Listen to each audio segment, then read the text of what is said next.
From Alabama, Mr. Palmer is recognized for his questions.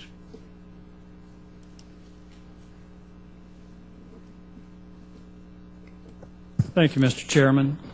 Dr. Curry, you mentioned uncertainty and the importance of understanding natural climate variability. Could you better, before inferring sensitivity to greenhouse gases and how there's been a hiatus in global warming since '98, could you explain how the administration claims that 2014 is the warmest year on record? Okay, there have been a number of, there's about a half a dozen different groups doing these analyses, and all but one of them found that 2014 was right at the top. But if you look at the uncertainty in these measurements, even the NOAA and the NAT, most of them found that 2014 was in a statistical tie with two other years, 2005 and 2010. And the UK group, with a far more realistic assessment of the uncertainty, found that 2014 was tied with 9 other years statistically. You really couldn't distinguish them statistically. That, however, is not the way all this was communicated to the public. It was touted as warmest year. Can you discuss to what degree our understanding of these issues are uncertain? What are the current key gaps in our understanding? Talk about the models, if you don't mind. Okay. In terms of the climate models, the key issues, I mean, if you compare the climate models with the observed temperature over the past decade, you see that the climate models are running way too hot. Since 1998, global surface temperature has increased a tiny bit, and it's not statistically significant given the uncertainties, whereas climate models were predicting 0.2 of a degree per decade in the early years of the 20th century. So you're seeing this growing divergence between the climate models and the observations. The key uncertainties are how the models treat aerosols in the atmosphere, like little tiny particles. That's a major uncertainty. They don't get the ocean circulations correct, particularly in terms of the timing, the magnitude, and the pattern of these major oscillations. They don't include a lot of the indirect effects from solar variations, and they don't correctly simulate the effects of clouds, which have a very big impact on the climate. So there's a large number of uncertainties in these climate models and things that we know we don't have right. When you mention clouds, you're referring to water vapor as well. Well, yeah, water vapor. The biggest uncertainty and the biggest impact is from the actual condensed clouds themselves. Is it also true that what we found in measurements in terms of deep atmosphere is in conflict with what the models should have shown? Yes, the atmospheric temperatures from satellite also diverge even more from the climate models. Is it also true that the modeling does not reflect what has actually occurred over the last 30 or so years? There's a discrepancy, a wide variance in what the models would have shown the temperature would be versus what it actually was. Yes, that's correct. Then, in your experience, do you think this sort of rhetoric coming from the White House is unprecedented to the scientific community? Well, there have been some rather extreme statements coming from the White House that don't seem to be justified by even the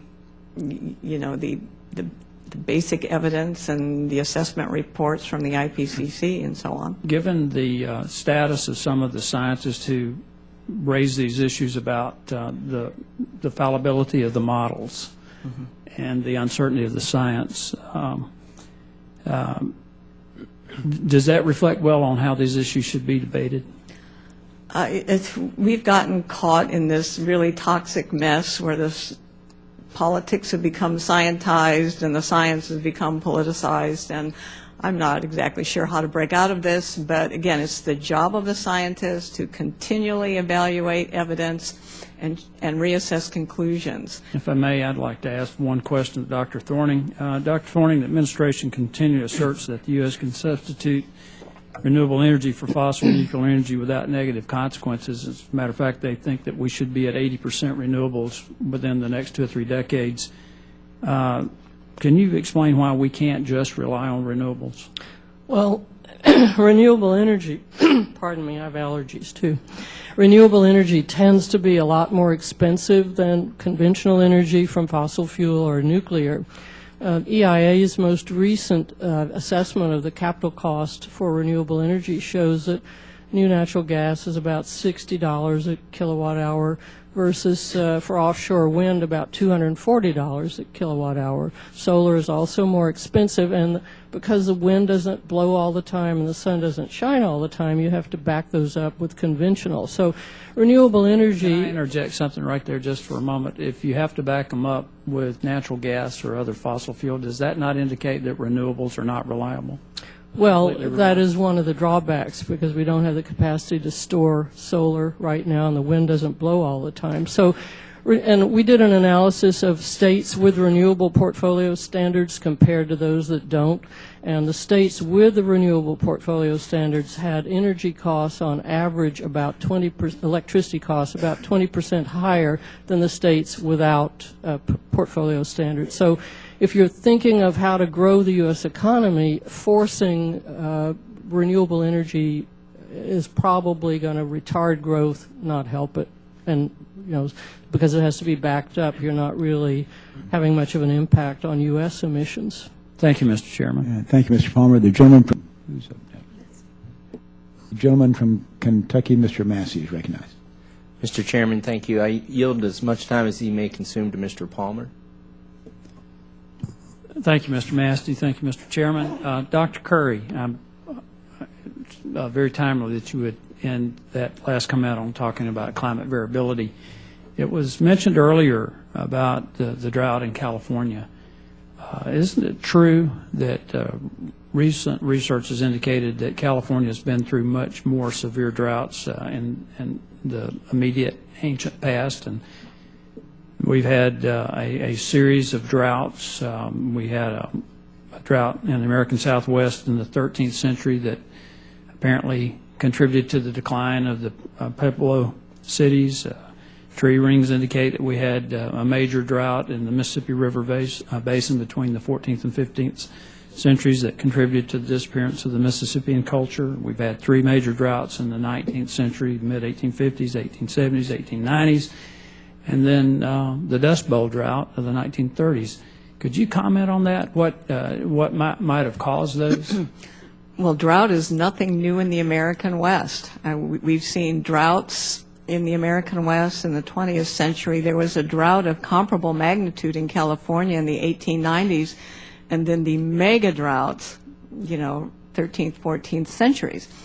Again, these were caused by natural variability, some combination of something going on in the sun, the ocean circulations, whatever. The exact mechanisms contributing to those previous droughts are unknown, but we can guarantee that it was not human-caused drought in the 13th century. So natural climate variability can bring some unpleasant surprises. And in terms of extreme weather events, I would say that natural climate variability is far and away the dominant factor of what we've seen in terms of recent extreme weather. Would you conclude that a drought that lasted a century or more would be considered a severe weather event? No, I guess I would call that, a climate event, but it's, where you draw the line between weather and climate. Drought really goes into the climate territory. All right. Well, that makes my point, though. I think that when you have major changes in climate, unattributed to anything man-made, I think it calls into question some of the modeling. And I think it was you that made the point about the Little Ice Age, but not much is discussed about the warming period, the medieval warming period that occurred prior to that I don't think can be attributed to anything anthropogenic. So thank you, Mr. Massey. Mr. Chairman, I appreciate it. Okay.